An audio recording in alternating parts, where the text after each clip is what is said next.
a look at the next. In addition to having an unshakable belief in Nikken, you must also have an unshakable belief in this thing called network marketing. And what I'd like to do is just kind of entertain a new thought. I believe that your company, Nikken, is a vehicle that you have chosen because it's in alignment with what you want to be. A vehicle that you connect with because of the company and the people behind it and the products and the difference that it's made. It's a personal reflection of who you are and what you are enthusiastic about and what you want to share. But it's a vehicle. The opportunity is presented to you, is offered to you through this thing called network marketing and network distribution. Without network marketing, you wouldn't have an opportunity because it provides the infrastructure for you to drive this vehicle called Nikken. If network distribution and marketing did not exist, more than likely these products may not exist here in this country. The difference that these products have made with so many thousands and thousands of people may not have been made had it not been for this thing called network distribution.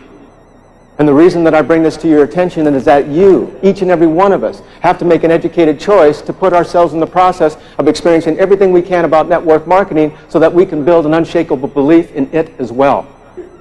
And my point is that I believe we must believe in network marketing and network distribution as an industry as much as we believe in our company and as much as we believe in our products. So we get to a point where we have to make a choice to become a student. A student of network distribution. When I started 20 years ago, there was only one book on the subject. Now there's countless books and tapes and videos, all of which is available to you from Team Diamond. Countless tools that allow you to, over time, build your belief in this industry. Well, if you need a standard as far as a level of 10 of belief in network marketing, I'd like to offer myself up as a candidate. Do you believe I believe in network marketing?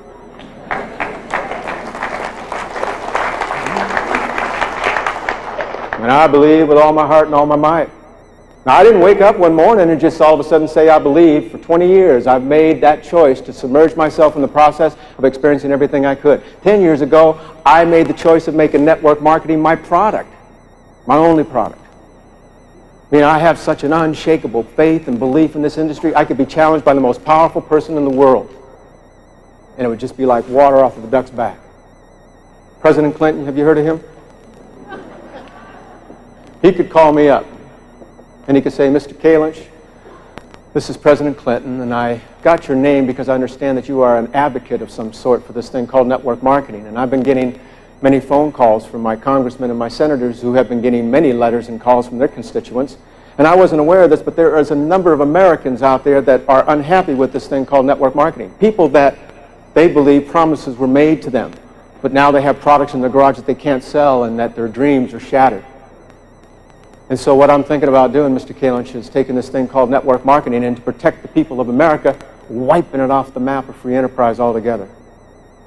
And before I make that decision, before I make that choice, I wanted to chat with you.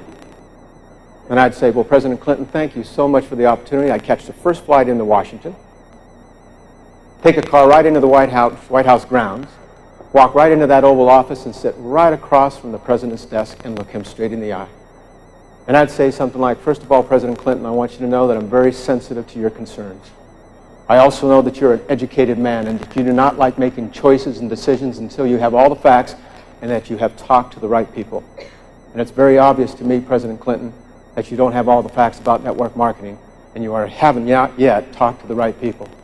Because, President Clinton, if you knew, sir, what I know about network marketing, you wouldn't be thinking about wiping it off the map of free enterprise. You'd be looking at a way to how to get Hillary in this business.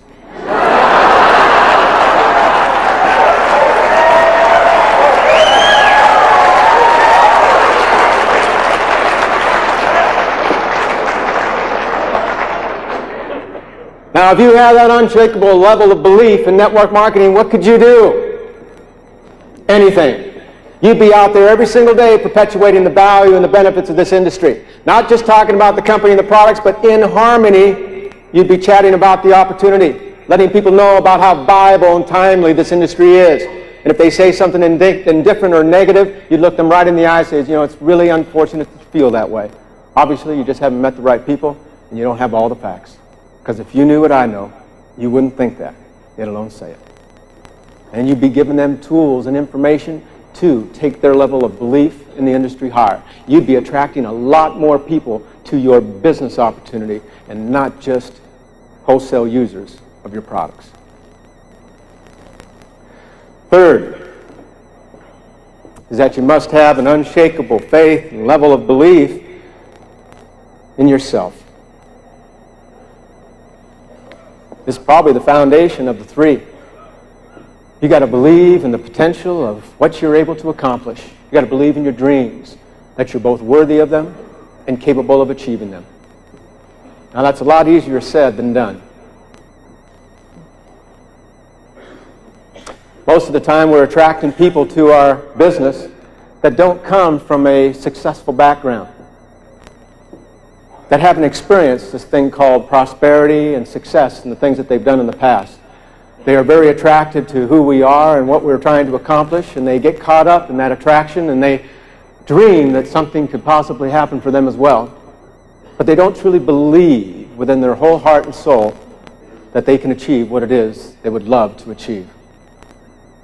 They have a personal belief system that's incongruent with their dreams and their goals in life.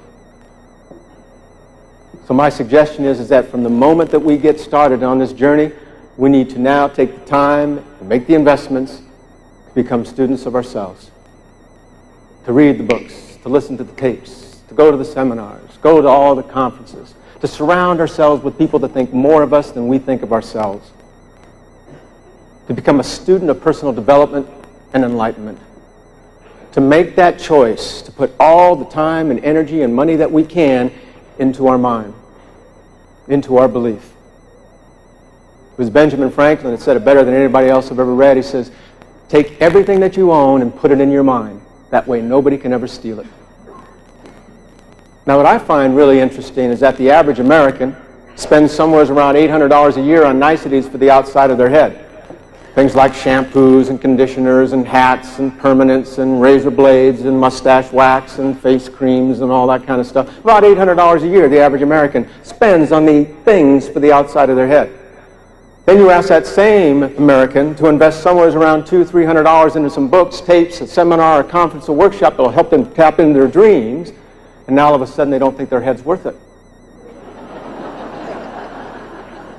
And that's a perfect example of someone's belief system, where they have the kind of belief level, if I spend enough money on the outside, then the inside is going to feel good about itself, as opposing to have the kind of belief that when I invest enough money on the inside, the outside just naturally glows. Now,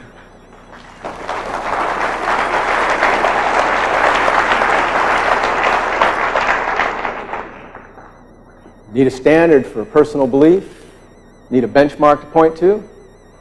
I'd like to offer up the candidates of Al and Jan Kiernan. There's a couple of candidates, there's a couple of people that believe in themselves with all their heart and all their might and all their soul. Would you agree? I mean, there was no doubt in Al and Jan's mind when they were introduced to the Nikken opportunity that they could do this. They had a belief that they could tap into all the potential that was available. They believed in their own selves, they believed in network distribution, and they believed that Nikken was a special company with special products and was going to make a special difference. But it was their own personal belief and their own personal abilities that have made them what they are today. You need to become students of that personal development like they are. They're the 10s. You need to take a look at where you are. If you were a 10, level of 10 in belief in Nikken, a level of 10 in belief in network marketing, a level of 10 in belief in your own abilities, where do you think you'd be right now? I'd tell you where you'd be. You'd be up here on this platform, and I'd be sitting in this audience with these 4,000 people on the edge of my seat listening to every single word you have to say. Now, if you're attracted to this information, if you see that I can't do it alone by just believing in Nikken, I've got to believe in this industry and I've got to believe in myself. If you see the common sense of that, then here's a little something I'd like to offer up to you. A little exercise that you could do before you even leave this conference if you like. It's called the courage to change. At our table in the back, it might be hard for you to see that, but at our table in the back, there is worksheets. If you can see that you are ready to raise, to elevate your level of belief, then that means what you are willing to do is that you are willing to commit to growth.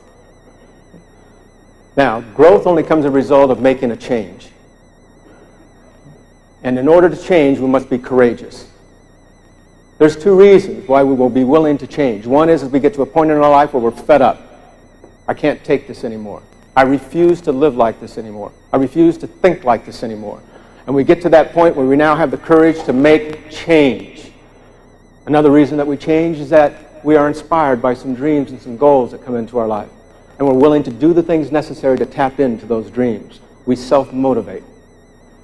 Doesn't matter what reason we have to change. What's important is that we are willing to change. So this worksheet, what it does is that it allows you to take an honest self-analysis. Here on the left side, you can see that you can identify your level of belief in Nikken, the company. Pick a number between 1 and 10. Do the same with network marketing. And then do the same as your level of belief in yourself. Give yourself an honest self-analysis as to where you are. Then take the total of those three, divide it by 3, and that gives you your overall belief system at this present moment in time.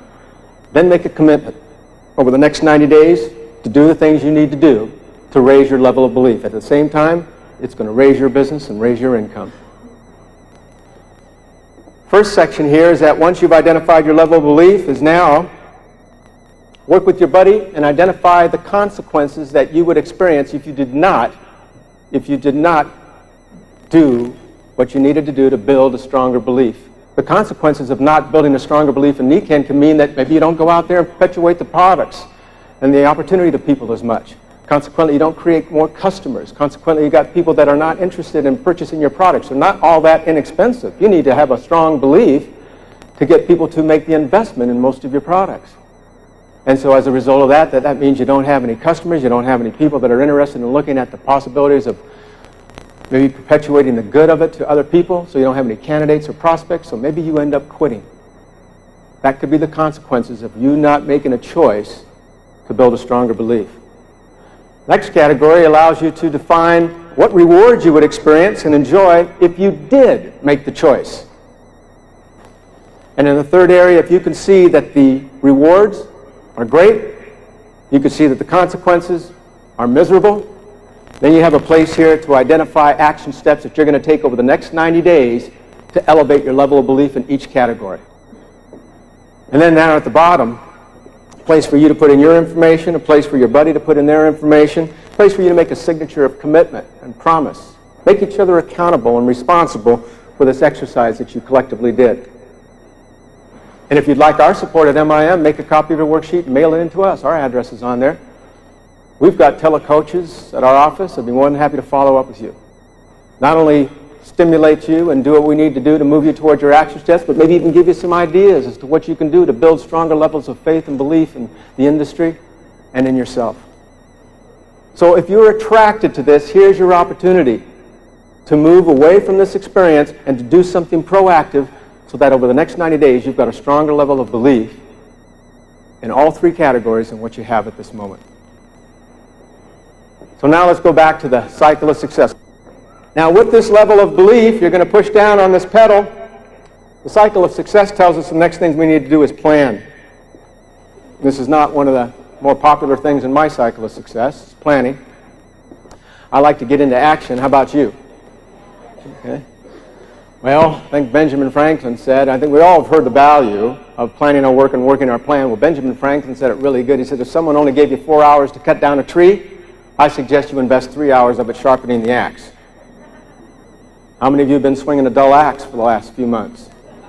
How many of you got a number of people in your network that have been swinging dull axes? See, there's a lot of value to this thing called planning. Now, I'm all about action. I love action. I love the power of it and so forth. And many times when I was just getting started out, the impulse of my actions allowed me to experience some measurable degree of success. But now it's different for me. We've got some lofty goals with our company over the next couple of years, and because of the size of the business that we are right now, that if we don't really plan what it is we're going to do, the mistakes that we make as a result of the actions that we impulsively take could prove to be very costly. So planning is still not one of my favorite things, but I discipline myself because I know the value of it in the cycle. So what I end up doing is paying somebody that's good at it. For the last 10 months, I've been paying a consultant 20 hours a week worth of their time, $10,000 a month to do the planning for us, to give us some kind of track to run on, to make sure all the people in our office are in alignment with this plan, because I don't have the time or the energy or the desire to do that kind of planning. I want to get into action. And he holds the reins back to make sure that we do this thing properly. Now here's a suggestion.